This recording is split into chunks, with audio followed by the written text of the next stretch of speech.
واعتصموا بحبل الله جميعا ولا تفرقوا. عليكم ورحمة الله وبركاته. إن الحمد لله نحمده ونستعينه ونستغفره ونعوذ بالله من شرور أنفسنا وسيئات أعمالنا. من يهده الله فلا مضل له ومن يضلل فلا هادي له. أشهد أن لا إله إلا الله وحده لا شريك له وأشهد أن محمدا عبده ورسوله. اللهم صل وسلم وبارك على هذا النبي الكريم محمد وعلى آله وأصحابه وسلم تسليما كثيرا. قال الله تعالى في القرآن الكريم: يا أيها الذين آمنوا اتقوا الله حق تقاته ولا تموتن إلا وأنتم مسلمون. أما بعد فإن أصدق الحديث كتاب الله وخير الهدى هدى محمد صلى الله عليه وسلم وشر الأمور محدثاتها فإن كل محدثة بدعة وكل بدعة ضلالة وكل ضلالة في النار. نسأل الله السلامة والعافية. Ma'asyiral muslimin, ikhwani fid din, rahimani wa rahimakumullah. Kita kembali bersyukur kepada Allah Subhanahu wa taala karena pada malam hari ini Allah kembali mempertemukan kita di dalam salah satu rumah dari rumah-rumah Allah ini. Fi baitin min buyutillah, yakni masjid yang kita cintai ini. Kemudian salawat dan salam tidak pernah bosan kita bersalawat kepada Nabi besar Muhammad sallallahu alaihi wasallam. Allahumma salli ala Muhammad wa ala ali Muhammad. Ma'asyiral muslimin, ikhwani fid din wa akhwati fillah, rahimani wa rahimakumullah. Mengawali pengajian kita pada malam hari ini, kami pribadi mengingatkan kepada diri kami pribadi, kemudian kepada para ikhwah sekalian, bahwasanya tidak terasa kita telah berada di pertengahan bulan Dzulqa'dah. Artinya tidak sampai sebulan lagi atau setengah bulan lagi, Pak. Kita akan memasuki bulan Dzulhijjah. Maka untuk itu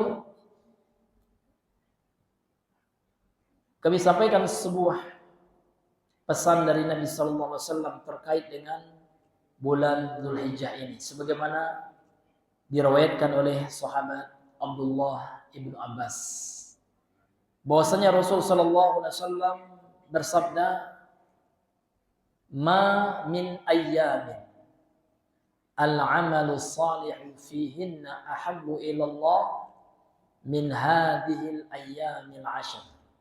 Qalu ya Rasulullah, walal jihadu fi sabilillah? Qala walal jihadu fi sabilillah illa rajulun kharaja binafsihi wa malihi falam yarji' min dzalika bi syai'. Rawahul Bukhari.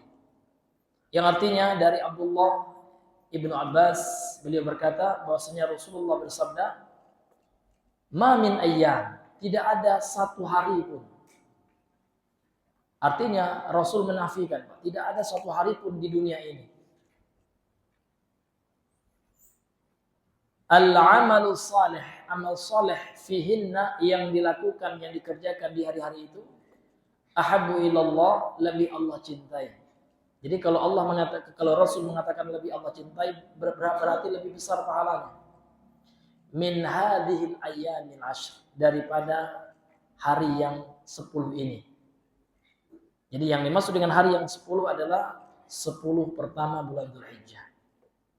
Qalu, mereka berkata, para sahabat bertanya, ya Rasulullah, walal jihadu fi sabilillah, tidak juga berjihad di jalan Allah? Apakah berjihad ini juga tidak bisa menandingi pahala yang kita lakukan di 10 pertama Dzulhijjah itu?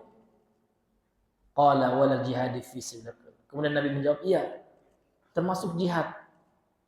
Jihad yang kita lakukan di luar 10 pertama bulan Dzulhijjah itu pahalanya tidak bisa menandingi amal soleh. Amal soleh ini umum, Pak. Apapun amal soleh yang kita lakukan, maka pahalanya ya melampaui atau menandingi pahala berjihad di jalan Allah. Illa rajulun, kecuali seseorang kharaja binafsi wa mali, dia keluar berjihad dengan jiwa dan hartanya. Falam yarji min dzalika bi syai'in, kemudian dia tidak pulang lagi dari jihad itu membawa apa-apa kecuali hanya tinggal nama, dan dia telah ya menjadi syuhada, menjadi orang-orang yang syahid di jalan Allah. Tahukah Bapak Ibu sekalian, jihad itu pahalanya banyak sekali, Pak. Di antara yang disebutkan dalam hadis sahih Al-Bukhari juga. Hadis sahih Al-Bukhari.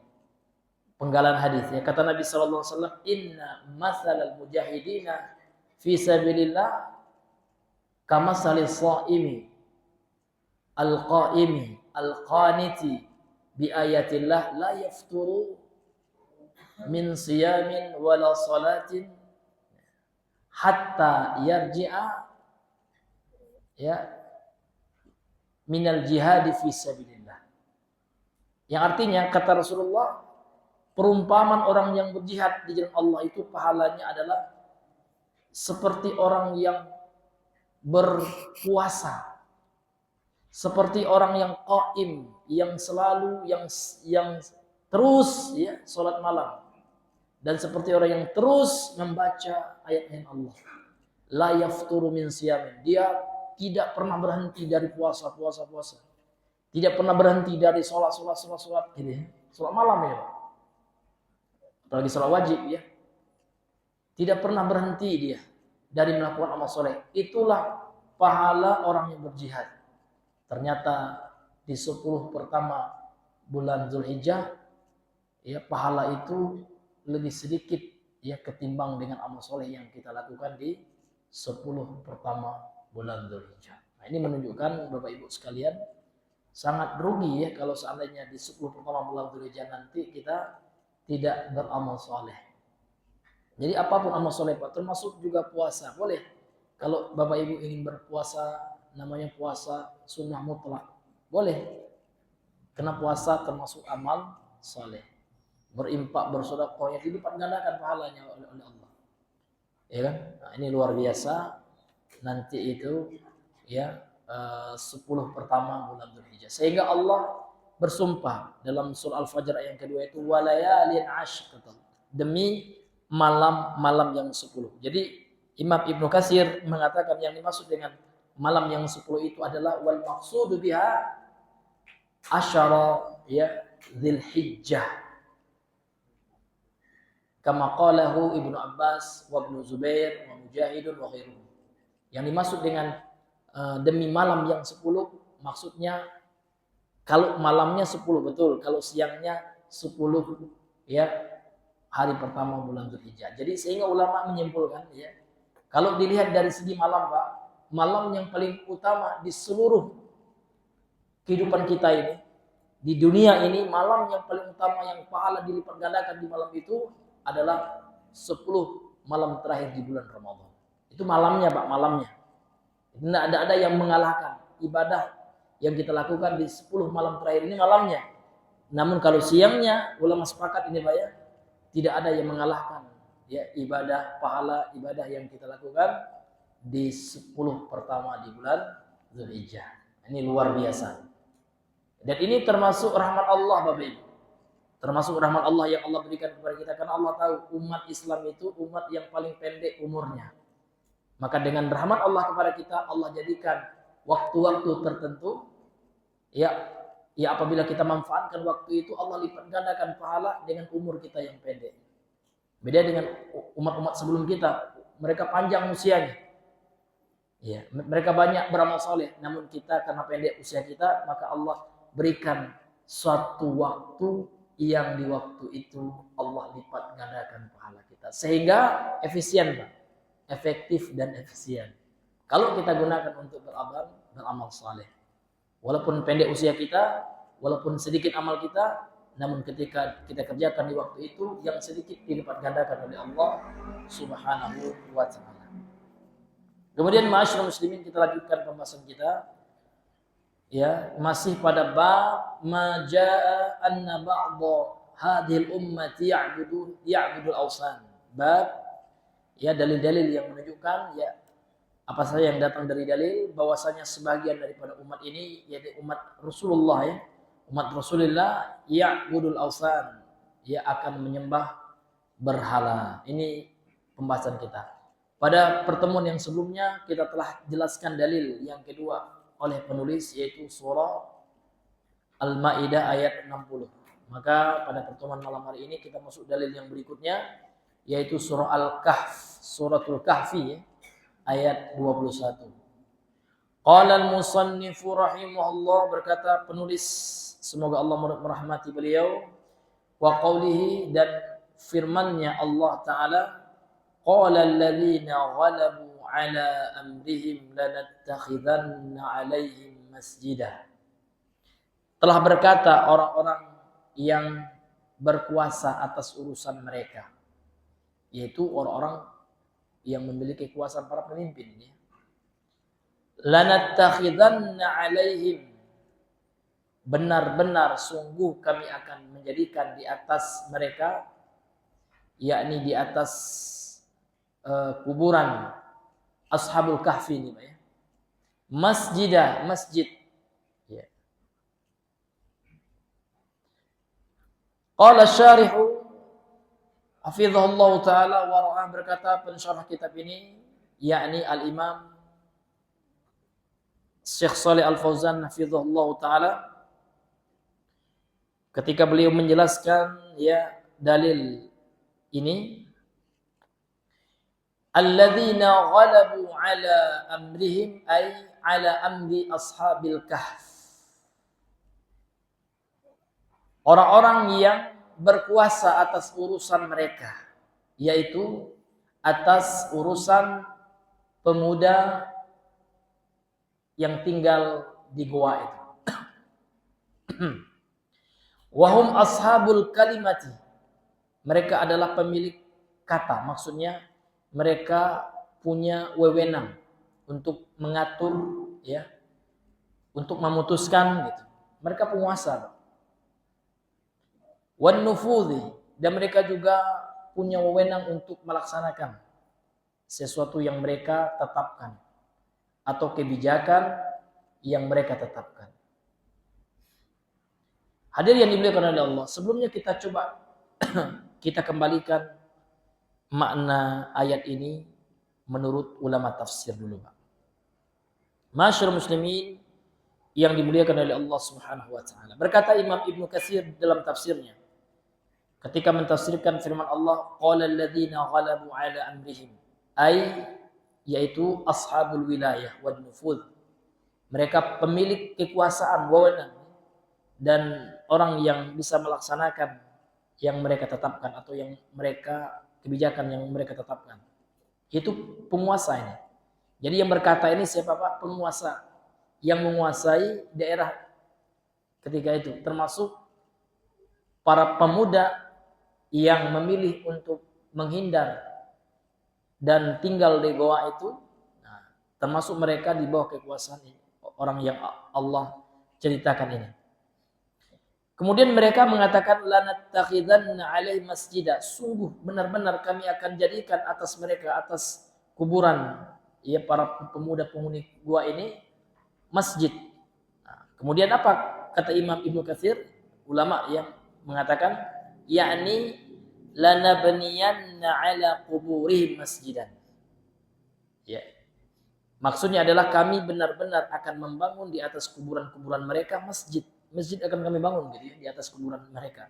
Wa hadza mimma ahdas, dan ini yang terjadi, wa huwa manhiyun anhu. Ini Pak. Ini yang terjadi dan dia dilarang. Artinya Allah menceritakan perangai-perangai ya raja-raja yang melakukan kemaksiatan ya di masanya, termasuk ya penguasa yang menguasai daerah yang dikisahkan tentang Ashabul Kahfi ketika itu. Jadi mereka salah. Makanya ulama mengatakan, termasuk Imam Ibnu Katsir ya, ketika mentafsirkan, pekerjaannya itu Pak membangun di atas kuburan itu manhiyun anhu, dilarang darinya. Ini hadirin yang dimuliakan oleh Allah Subhanahu wa taala. Kemudian kita lanjutkan perkataan daripada Syekh Shalih Al Fauzan di sini, lanattakhidanna alaihim, sungguh kami akan jadikan di atas kuburan mereka, haulahum, tidak hanya di atas kata beliau, di antara maknanya itu adalah haulahum, di sekitarnya juga. Jadi di atas juga di bawah kuburan gitu kan. Kemudian ya di sekitarnya dibangun masjid, tidak hanya di atas Pak, di sekitarnya juga ya. Kemudian untuk apa mereka membangunnya? Orang-orang yang mempunyai kekuasaan ini untuk apa? Masjid yusalla fih, untuk dilakukan sholat di dalamnya.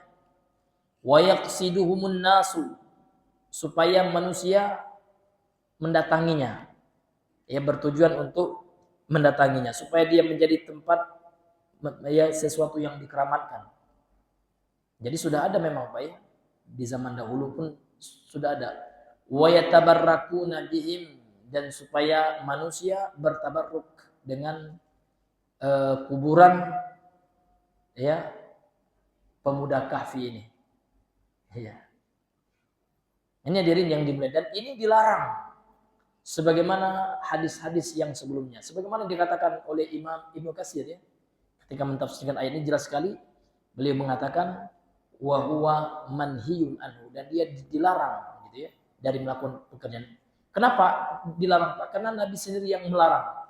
Sebagaimana hadis dikeluarkan oleh Imam Bukhari dan Muslim, hadis muttafaqun alaih dari Ibunda Aisyah radhiyallahu anha, bahwasanya Rasulullah bersabda, la'anallah al-yahuda wan nasara. Allah telah melaknat orang Yahud dan orang Nasara, orang Yahudi dan Nasrani. Kenapa? Ittakhadhu qubur anbiya'i masajid. Karena mereka telah menjadikan kuburan ya para nabi mereka sebagai masjid. Ya, Ashabul Kahfi bukan nabi. Mereka adalah para pemuda-pemuda saleh.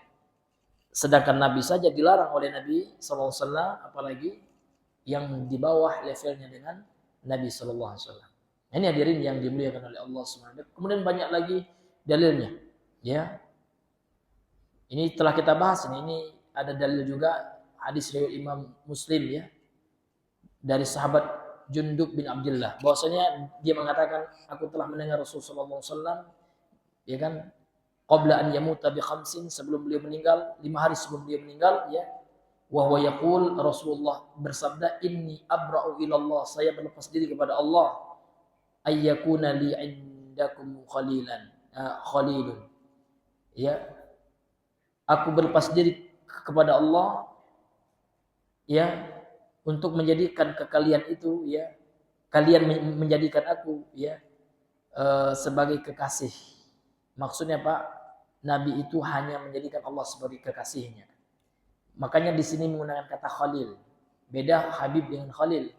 Kalau Khalil itu Pak, tingkatan kekasih yang sudah di paling atas gitu. Ya. Jadi yang Khalilullah itu Rasulullah ya. Jadi Rasulullah itu adalah Khalilullah. Bukan Khalil yang selain Allah, itu maksudnya. Fa innallaha qad ittakhadhani khalilan, kan Allah telah menjadikan aku kekasih. Kama ittakhadha Ibrahim khalilan, sebagaimana Allah telah menjadikan Nabi Ibrahim sebagai khalil, kekasih. Walau kuntu muttakhidan min ummati khalilan, kalau seandainya aku boleh menjadikan dari umatku seorang kekasih, lattakhadhtu Abu Bakrin khalilan, maka sungguh aku jadikan Abu Bakar sebagai kekasih gitu ya. Tapi tidak boleh. Ya. Ala wa inna man kana qablakum, ketahuilah kata Rasulullah, sesungguhnya orang-orang sebelum kalian kanu yattakhiduna qubur anbiya'ihim wa salihim masajida. Dahulu mereka jadikan kuburan para nabi mereka dan orang soleh di antara mereka sebagai masjid. Jadi kuburannya di atasnya dibangun masjid atau di sekitarnya. Ala fala tattakhidul qubur masajid. Ya, janganlah kalian, ketahuilah, janganlah kalian jadikan kuburan-kuburan ya itu sebagai masjid. Inni anhaakum an dzalik, maka sungguh aku melarang kalian dari melakukan hal itu. Ya, maka inilah dalil Pak, ya, yang dijadikan landasan oleh para ulama. Tidak boleh kita jadikan kuburan apapun sebagai masjid, tempat beribadah di dalamnya, tempat sholat, ya Pak, ya. Kecuali ada dalil ya yang mengkhususkannya. Contoh Nabi SAW pernah menyolatkan seorang yang sangat suka membersihkan masjid, seorang wanita. Ya. Ketika meninggal, Nabi belum sempat menyolatkannya, pernah Nabi mendatangi kuburannya dan sholat. Dan ini ya termasuk pengecualian ya Pak. Namun pada dasarnya tidak boleh seseorang menjadikan kuburan itu, dan Nabi itu tidak sholat menghadap kuburan, enggak. Ya, namun beliau sholat menghadap kiblat. Ini mesti kita beri catatan gitu. Ya, ini hadirin yang dimuliakan oleh Allah Subhanahu wa taala. Kemudian ini juga landasan yang dijadikan oleh para ulama, kita tidak boleh menjadikan masjid ya tempat kita zikir. Tempat apalagi zikir bareng-bareng ya. Tahlilan di masjid ya kan. Kemudian tabarrukan di masjid, tawassulan di masjid. Nah ini. Ini hadirin afwan di kuburan gitu, afwan ya. Ini hadirin yang dimuliakan oleh Allah Subhanahu wa taala. Atau baca Al-Qur'an ya. Karena banyak orang sekarang berdalil dengan kan dibolehkan oleh ulama si fulan gitu ya. Maka kita katakan ya tentu Rasul sallallahu alaihi wasallam ya lebih paham ya terhadap ya apa yang mesti kita lakukan kan seperti itu. Karena yang sebagai dalil itu Pak, qaulur Rasul. Yang dalil itu adalah sabda Rasulullah. Ya kan? Dan perkataan ulama itu bisa kita pakai apabila ulama tersebut ya berdalilkan dengan sabda Nabi sallallahu alaihi wasallam. Karena sebagian orang ada syubhatnya, Pak. Syubhatnya apa? Kan ulama itu lebih tahu daripada antum katanya. Nah, subhanallah. Ya kalau seandainya ulama itu lebih tahu, coba mana dalilnya ulama itu? Nah, karena mereka hanya taklid, hanya ngikutin perkataan ulama itu. Sementara kita pakai perkataan Nabi dibantah dengan perkataan ulama. Kan perbandingan yang tidak apple to apple, Pak. Ya, ulama itu bisa dipakai apabila kita ketahui ada dalilnya, kan gitu. Tapi kalau seandainya tidak ada dalilnya atau lemah ya, maka mohon maaf ya, Imam Malik telah berwasiat kepada kita semua, kepada kaum muslimin ya. Apa kata beliau? Kullun yu'khadhu wa yuraddu min qawlih. Setiap orang itu bisa diambil dan diterima perkataannya. Illa qawlu Rasulullah sallallahu alaihi wasallam. Illa qawla Rasulullah sallallahu alaihi wasallam, kecuali sabda Rasul sallallahu alaihi wasallam. Kalau sabda Rasul itu mutlak harus diterima kebenarannya kalau dia sahih ya. Apabila sahih itu mutlak. Ya, mutlak itu artinya mesti harus kita terima.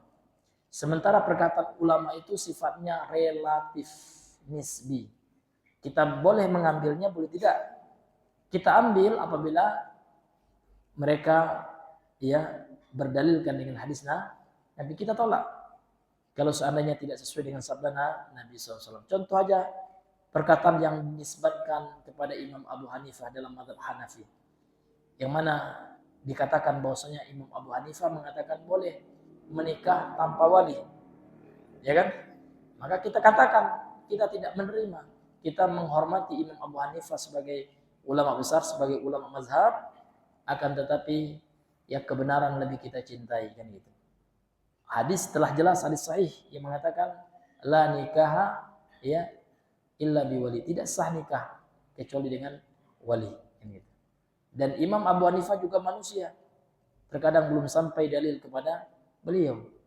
Apalagi zaman dahulu seorang ulama terkadang mempelajari satu hadis, menyampaikan satu hadis itu Pak, atau mencari suatu hadis, terkadang menghabiskan waktu 1 bulan. Sementara pada hari ini ya hadis-hadis itu sudah tersusun semuanya.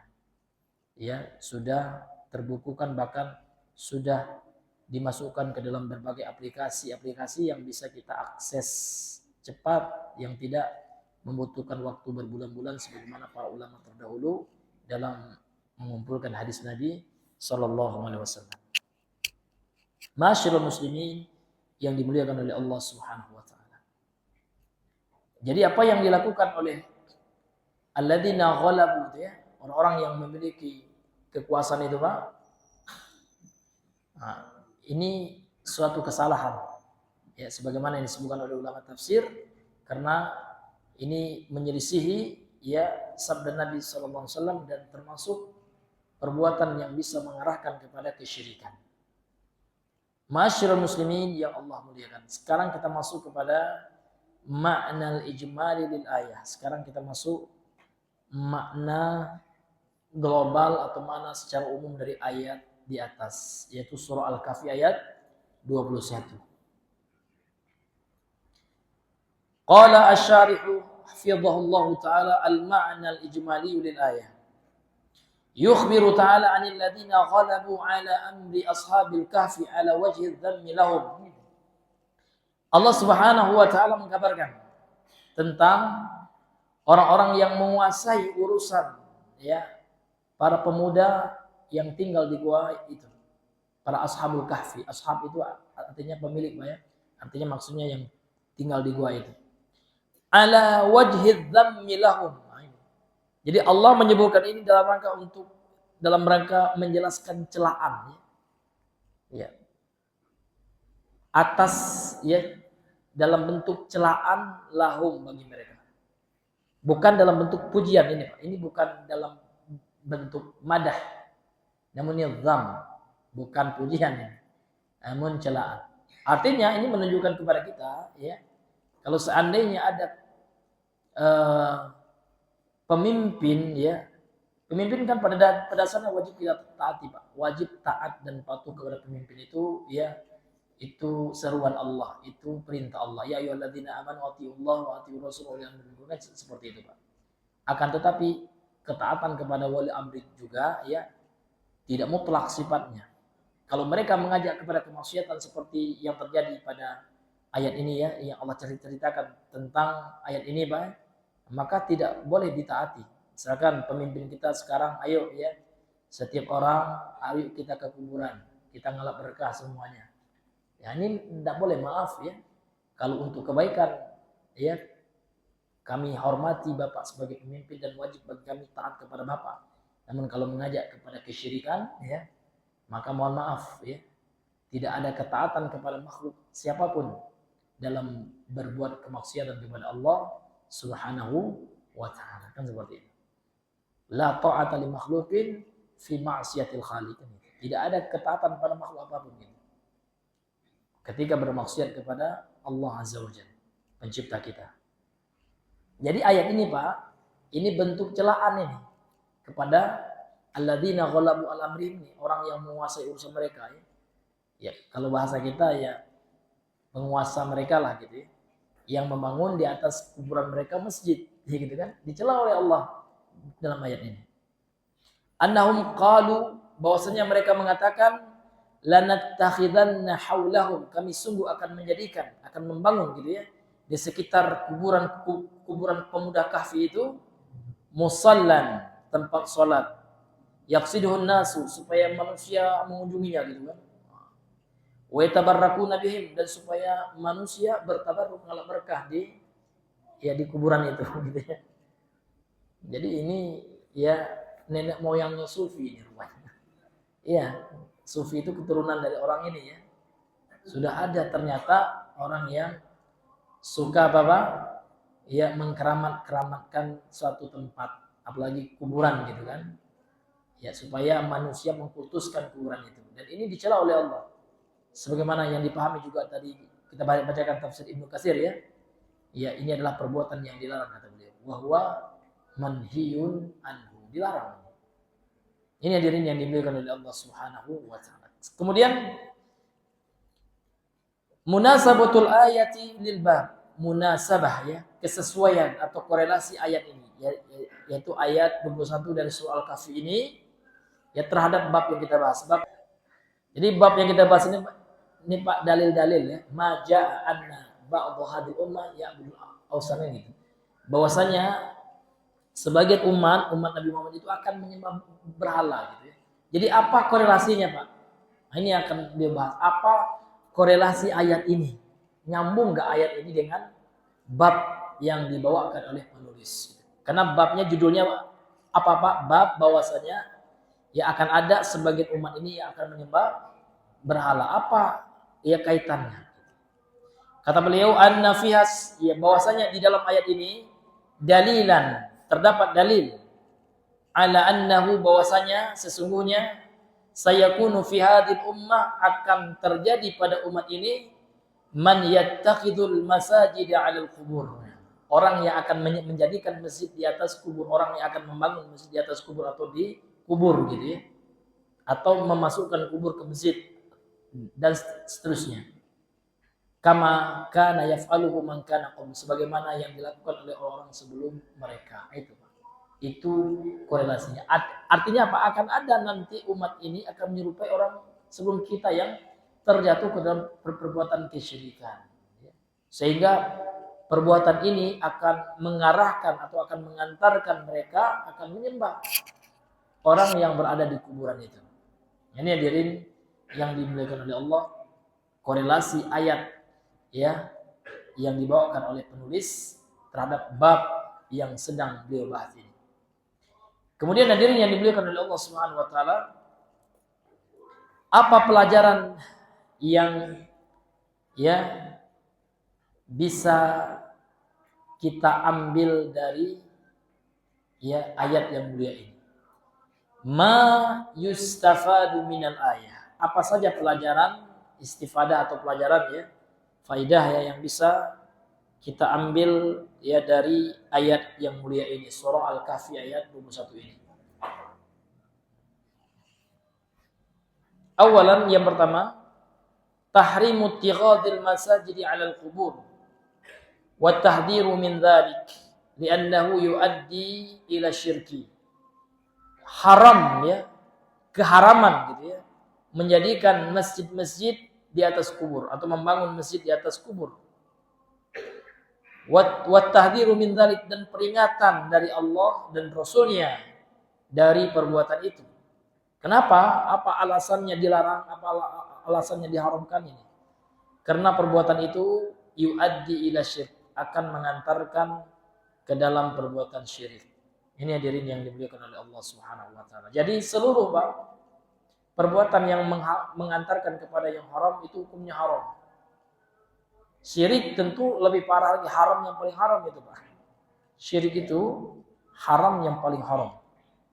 Sehingga para ulama yang menetapkan kaidah kebalikan dari kaidah wajib, yaitu kaidah tentang haram. Apa kata ulama, Pak? Ma la yatimu bil haramu illa bihi fahuwa haram. Sesuatu yang tidaklah sempurna kecuali dengannya yang haram.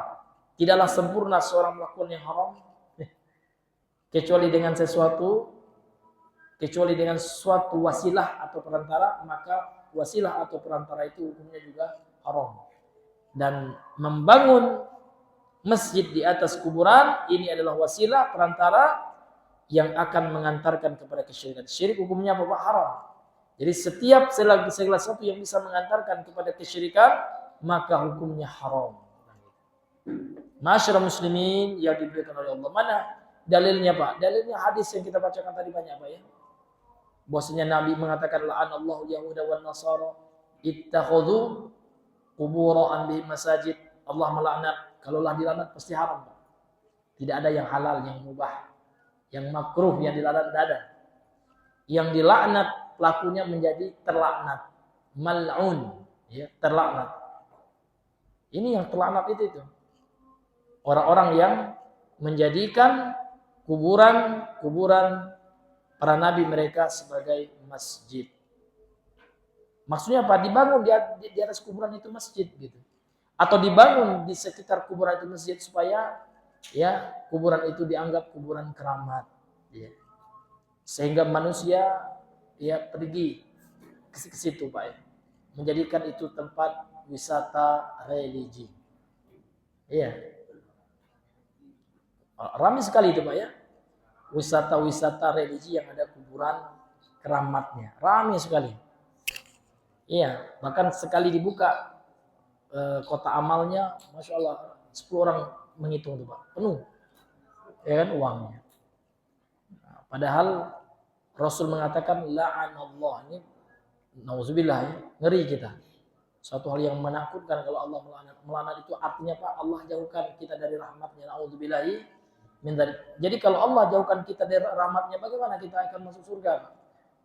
Na'udzubillahi min dzalik. Mudah-mudahan Allah jauhkan kita dari seluruh perbuatan yang bisa mendatangkan laknatnya. Amin ya rabbal alamin. Ini hadirin yang dimuliakan oleh Allah Subhanahu wa taala.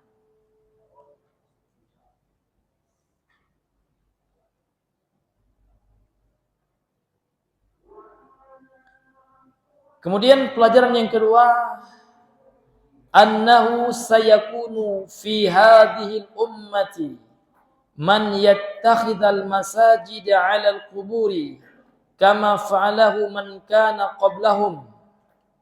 Sesungguhnya akan terjadi itu maksudnya. Di dalam umat ini orang yang akan menjadikan masjid di atas kuburan.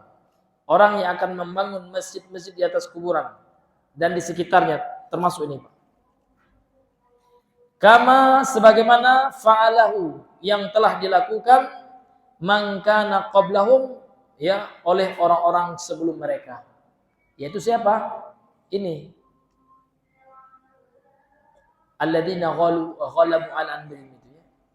Yaitu penguasa pada masa atau pada kisah pemuda yang tinggal di gua itu. Nah ini. Dan ini adalah perbuatan yang akan mengarahkan kepada kesyirikan. Ini hadirin yang dimuliakan oleh Allah Subhanahu wa taala. Dan ini terjadi, Pak. Dan fakta telah membuktikan, realita telah menunjukkan, kita lihat dengan mata kepala kita, Pak, bahwasanya memang betul dia. Banyak sekarang ya, bahkan kita katakan banyak lah ya. Karena yang melakukannya itu lebih dari satu. Banyak gitu ya. Orang-orang yang mengkeramatkan kuburan. Dibangun dekat kuburan itu masjid, tempat sholat. Bahkan ada pula di antara manusia yang sujud kepada kuburan, ada. Sujud betul, Pak. Iya. Bahkan ada videonya dia sujud ke kuburan. Na'udzubillahi min dzalik. Luar biasa ya. Luar biasa bentuk-bentuk kesyirikan itu hadirin yang dimuliakan oleh Allah Subhanahu wa taala.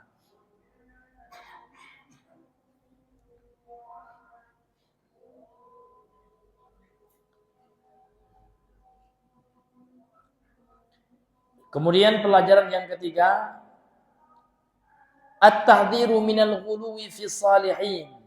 Peringatan dari melampaui batas, dari sikap gulu terhadap orang-orang saleh. Ya. Kenapa penguasa di masa Ashabul Kahfi itu akan membangun masjid di atas kuburan mereka? Alasannya apa, Pak? Gulu. Karena mereka melampaui batas gitu. Saking mereka ingin menghormati, namun tidak di atas ilmu, Pak. Jadi apa yang mereka lakukan hanya sebatas perasaan mereka. Oh ini bagus lah, kita bikin aja lah. Nah, padahal dilarang oleh Allah Subhanahu wa taala. Sebagaimana juga, mohon maaf ya, sebagian masyarakat, Pak, misalkan pewakaf tanah. Nah, dia mengatakan kalau saya mati, Pak, meninggal, saya tolong kubur saya dekat tanah yang saya wakafkan, masjid itu. Ini kena kebodohan. Nggak tahu dia ternyata itu dilarang oleh Allah dan Rasulnya. Gitu. Nah, ini hadirin yang dibilang. Karena gulu itu terjadi, Pak, karena kebodohan. Gitu. Bodoh terhadap tauhid. Nah, disinilah Bapak Ibu pentingnya kita mempelajari tauhid itu. Makanya Rasulullah 13 tahun di kota Mekah, tugas beliau mengajarkan tauhid kepada umatnya. 13 tahun ya, Pak. Menjelaskan tentang la ilaha illallah, kalimat tauhid itu. Kemudian pelajaran yang keempat, rabi'an, anna ittikhadzal masajid 'ala al-qubur min al-ghulu fi salihin. Bahwasanya menjadikan masjid di atas kuburan ini termasuk bentuk perbuatan ghulu terhadap orang-orang saleh. Jadi kita diharamkan ya untuk melakukan perbuatan ghulu. Jadi apa contoh perbuatan ghulu terhadap orang saleh itu? Yang menjadikan masjid di atas kuburannya atau di sekitar kuburannya. Ini ya termasuk perbuatan ghulu terhadap orang saleh. Karena Nabi telah mengatakan iyyakum wal ghulu. Jauhilah oleh kalian perbuatan ghulu. Fa innama ahlakal ladzina min qablikum ya. Sesungguhnya yang menyebabkan binasa orang sebelum kalian itu adalah karena al-ghulu fis salihin. Disebabkan karena mereka melampaui batas terhadap orang-orang saleh. Ya, kemudian ini yang terakhir Pak, dalil yang terakhir. Oh enggak, dalil masih ada beberapa, ini dalil dari hadis ya. Masih ada beberapa. Ini hadis dikeluarkan oleh Imam Al-Bukhari dan Muslim, hadis muttafaqun alaih. Wa Nabi Sa'id radhiyallahu anhu, dari Abu Sa'id semoga Allah meridhai beliau, anna Rasulullah sallallahu alaihi wasallam qaal, sesungguhnya Rasul sallallahu alaihi wasallam telah bersabda, la tattabi'unna sunana man kana qablakum, sungguh kalian akan mengikuti kebiasaan orang-orang sebelum kalian. Hadwal qadzati bil qadzah. Ya. Seperti ya kalian memegang bulu anak panah. Jadi anak panah itu Pak, kalau kita memanahkan kita pegang di anak panah itu kan ada bulu gitu, ya kan, tempat kita memegang meluncurkan panah ya. Ya. Jadi sejajar itu gitu ya. Kita pegang bulunya itu. Ya. Hatta law dakhalu juhra dhabbin, sampai kalau mereka masuk ke dalam lubang biawak, maksudnya ini dhab ya, lubang biawak burung gitu ya. La dakhaltumuhu, maka kalian akan memasuki lubang itu juga. Qalu ya Rasulullah al-yahudu wan nasara, para sahabat berkata, wahai Rasulullah, apakah yang kau maksudkan adalah orang Yahudi dan Nasrani? Qala, lantas Rasul menjawab, faman, siapa lagi kalau bukan mereka. Akhrajahu, telah mengeluarkan hadis ini al-Imam Al-Bukhari dan Muslim. Dalam hadis ini Rasul mengatakan la tattabi'unna sanana, bukan sunana, sanana. Bi fathis sini, dengan menfathahkan huruf sinnya sa. Nah, secara bahasa ini artinya at-tariq, jalan. Jadi kalian akan mengikuti jalan kan gitu. Kebiasaan orang-orang sebelum kalian.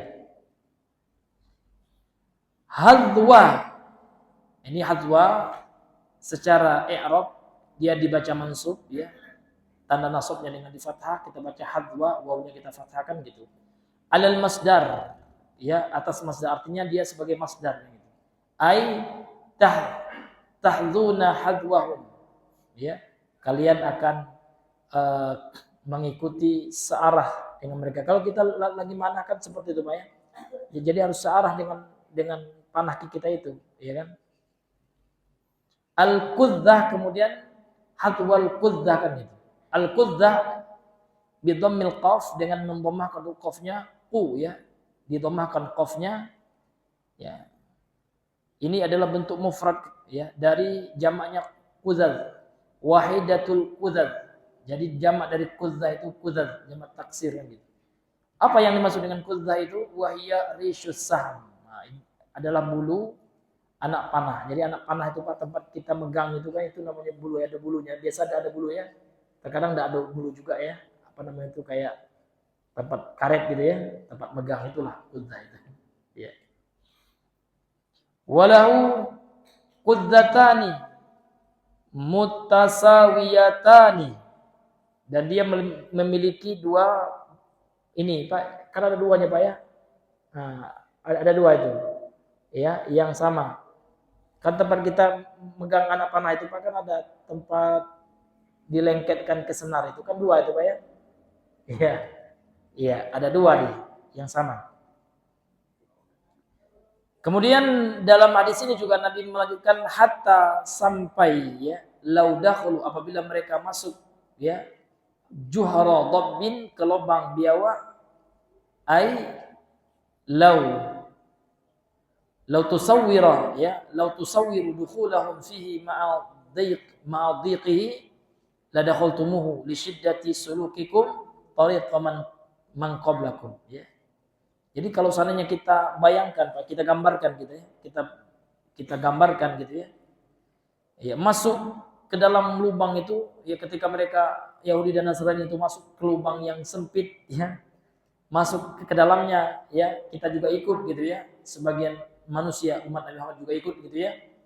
Nah, ini menunjukkan apa Pak? Kata beliau, ya ini menunjukkan begitu besar bentuk pengikutan sebagian umat Nabi Muhammad itu mengikuti ya jalan orang-orang sebelum mereka.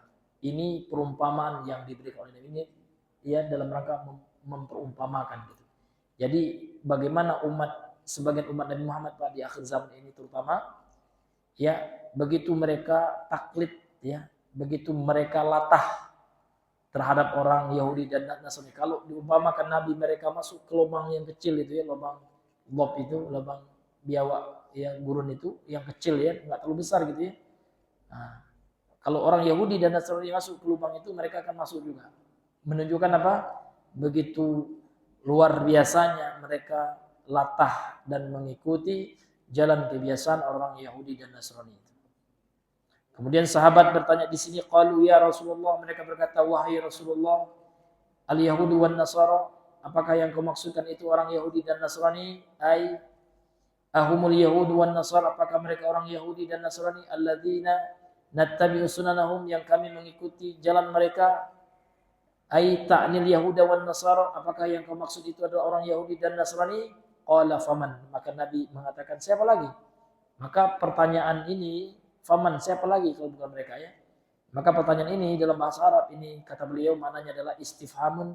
Ini adalah bentuk istifham, pertanyaan inkariyun yang maknanya adalah pengingkaran. Artinya Rasul mengingkari kita untuk mengikuti jalan mereka. Ai faman hum ghairu ulaik. Siapa lagi ya mereka selain Yahudi dan Nasrani. Kemudian di akhir hadis ya penulis mengatakan akhrajahu, mereka berdua telah mengeluarkannya, maksudnya ai al-Bukhari. Mereka ini adalah al-Imam al-Bukhari wa Muslimun. Wa hada lafzu Muslimin, ya, yaitu Imam Bukhari dan Muslim, dan teks hadis yang beliau bawakan ini adalah yang terdapat dalam lafaz sahih Muslim. Ini hadirin yang dimuliakan oleh Allah Subhanahu wa taala. Ini di antara dalil ya yang menunjukkan apa? Bahwasanya sebagian umat Islam ini akan mengikuti ya orang-orang sebelum mereka yang menyembah berhala, dan orang Yahudi dan Nasrani menyembah berhala mereka yang mereka anggap sebagai anak Tuhan itu ya. Ya ini hadirin yang dimuliakan, dan sebagian umat Islam ya umat Nabi Muhammad juga akan mengikuti mereka sebagaimana yang ditunjukkan dalam hadis ini. Insyaallah akan kita bahas pada pertemuan yang berikutnya makna global dari hadis yang mulia ini. Karena mengingat waktu Pak ya, maka kita cukupkan dahulu. Sampai di sini pembahasan kita pada malam hari ini. Mudah-mudahan yang sedikit ini bisa bermanfaat terutama bagi kami yang menyampaikannya. Subhanakallah wa bihamdika asyhadu an la ilaha illa anta astaghfiruka wa atubu ilaik. Assalamualaikum warahmatullahi wabarakatuh.